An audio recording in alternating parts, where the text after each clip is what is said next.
So, welcome to another episode of Ask Me Anything. This message was sent in by Joseph M. And he said, Todd, can you generate enough seller leads with one form of marketing? Man, this is a good question.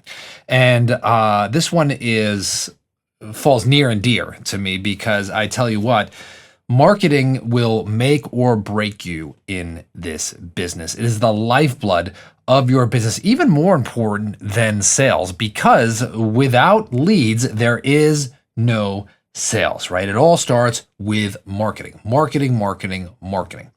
And it being the most important factor because it is the oxygen that will make your business grow.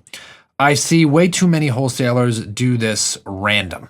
I see them do it with a lack of organization, intent, lack of strategy, and more like running around like a chicken with their head cut off. And actually, it's a syndrome that I call RAM, right? Do not get RAM. What does RAM mean?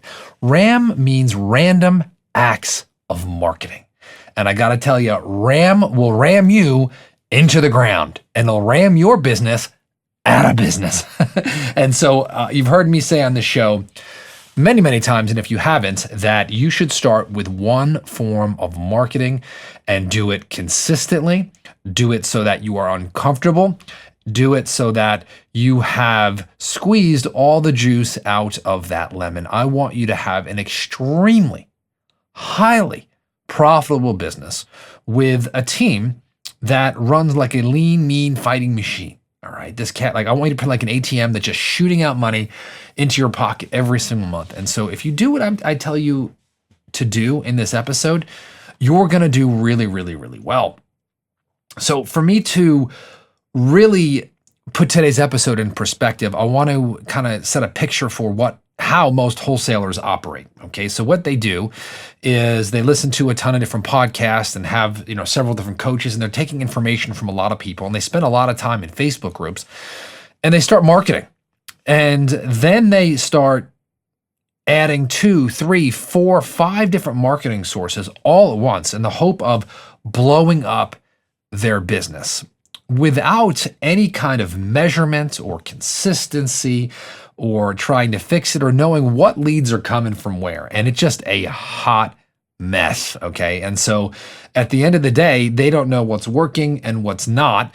And in reality, they're doing nothing well. And then they wonder, why is my marketing not returning? And so think about this. If we get into the psychology of why most people will do 4 or 5 marketing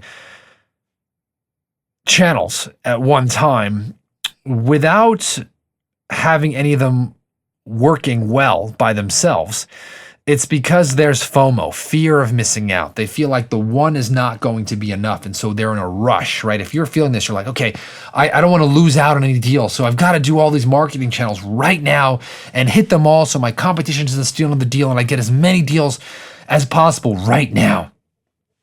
And the key in business is not to run around like a chicken with your head cut off or run as fast as you can, but it's to take massive action in one dedicated strategic direction, like a laser, okay? So you choose your direction, you eliminate the distractions, you put all your energy into one thing so that you can make it work to the best of your ability.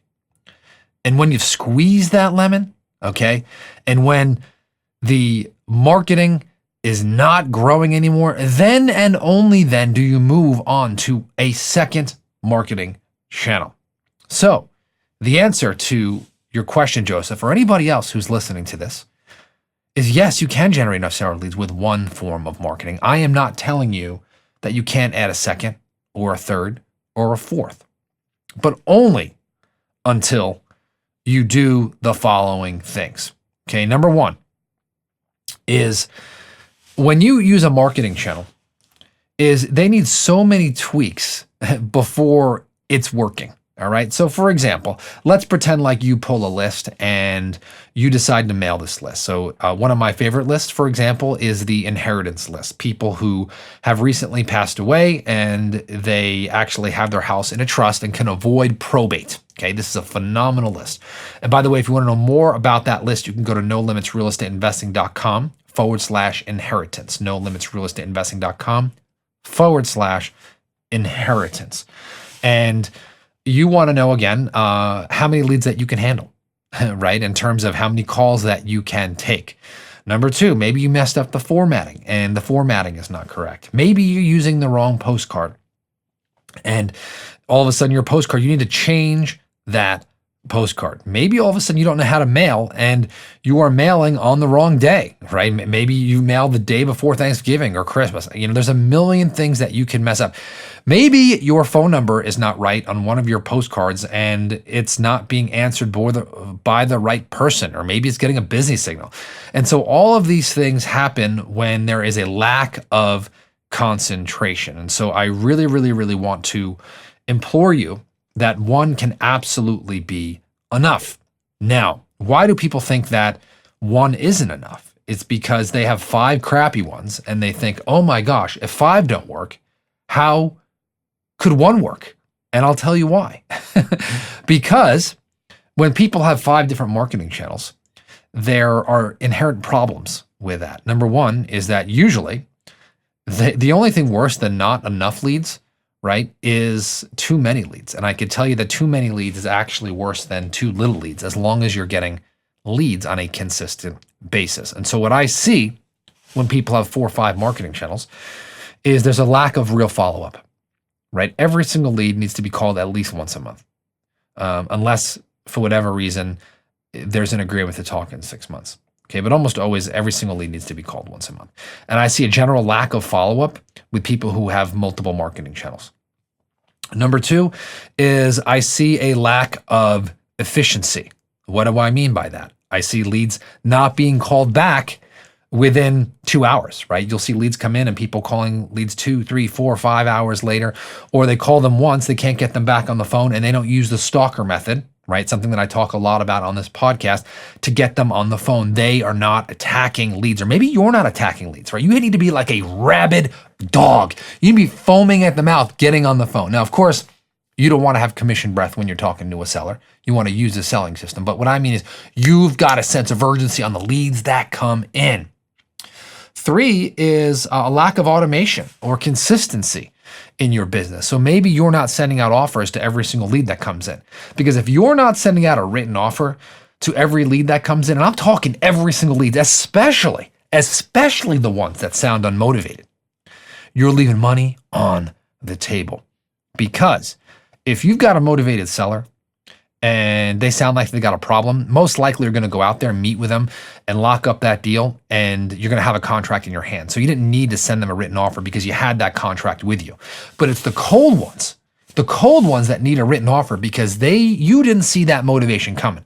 And I got to tell you, 80% of sellers who say they don't have a problem have a problem.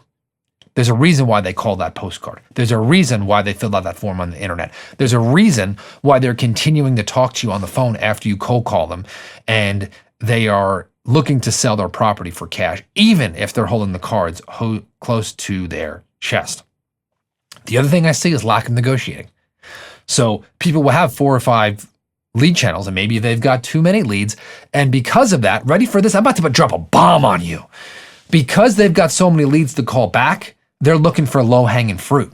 And so then they don't negotiate with sellers. They don't ask the right questions. They miss stuff by not uncovering and using something I call like the stealth mismatch, which is where you basically say the opposite of what the seller expects you to say so that you can start to bubble up that inside motivation. And that's where all the money comes in. And by the way, I talk a lot about this in the No Limits selling system.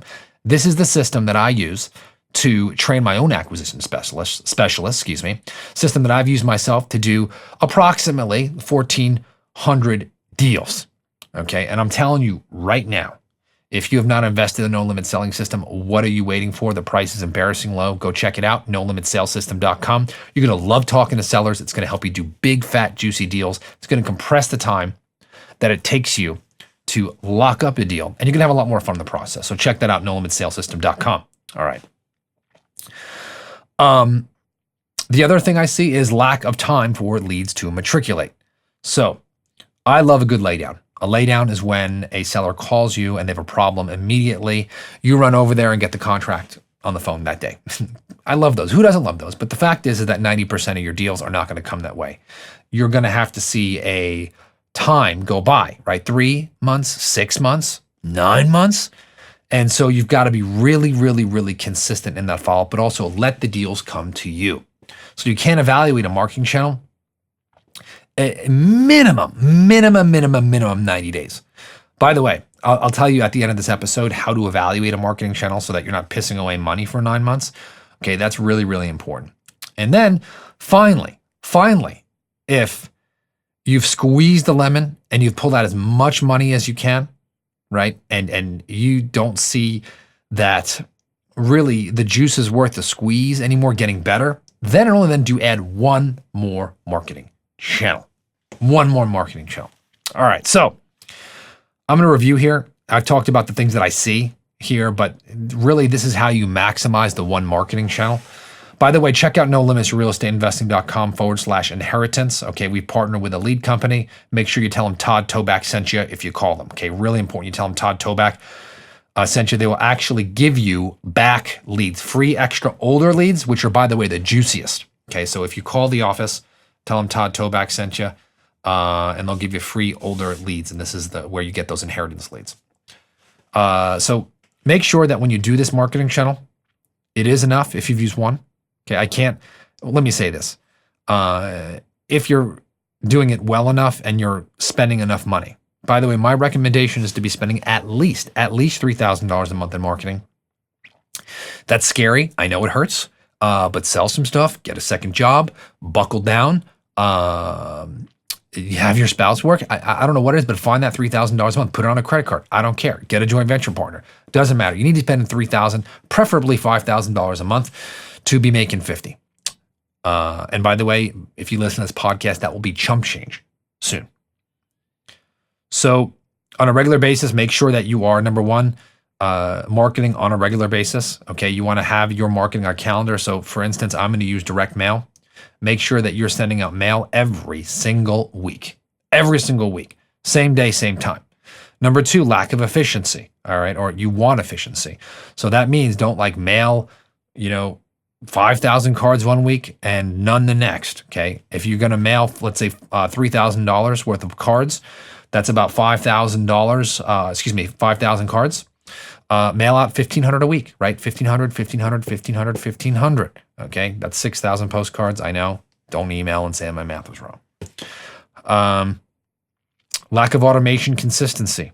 Okay, make sure you're staying on offers. If you don't like the grudge work, okay, get a virtual assistant or automate it in your CRM. Lack of negotiating. You got to learn how to negotiate. Buy the No Limit Selling System. Or if you can't, you don't want to buy it, you're like, Todd, I'm not buying anything. Fine. Listen to the podcast. It's all for free. I love you. Do a big deal. Let me know about it. All right. The other part is lack of times for leads to matriculate. You need at least 90 days to evaluate a mailing campaign. And I promised you that I would tell you how I evaluate this stuff. So I'm not going to blindly invest in a marketing campaign over 9 months and hope that it returns. But sometimes they do take 9 months to close a deal. But after 90 days, you should have several hot leads that are in your pipeline that you are taking down a path to close, right? So if you have, let's say, 90 days and you've got 7 leads or 6 leads or even 4 leads, if you're doing big, fat, juicy deals and making 40 or 40, 50K a pop, that's $200,000 potential, right? So after 90 days, I have to look in my CRM, have my team look in there and say, okay, what are our leads here that are from this campaign and where are they in the sales process? And after 90 days, if I see that and if I see they're close, number one, I'm going to try to close those campaigns, close those deals. But if not, they need to be pushed a little bit farther. I'm willing to keep going if and only if I see more leads coming in and then progression along with those deals. So there needs to be a definition. All right. That's part. And the last part is if you're going to add a second one, all right, make sure that you have maximized the first one. Don't look around at FOMO, fear of missing out. That's a bunch of bullcrap. Most people are less successful than you, and they're bragging on Facebook. The most successful wholesalers that I coach, my most successful joint venture partners, you have never heard their name, nor do they want to be known. So they are right now listening to this podcast. Maybe they're running or driving, and you know who you are. You can say, yep, that's me, Todd. I don't want to be known. Hey, I've got no problem with that. But just focus, listen to this podcast, shut out all the noise, and I will talk to you on the next episode.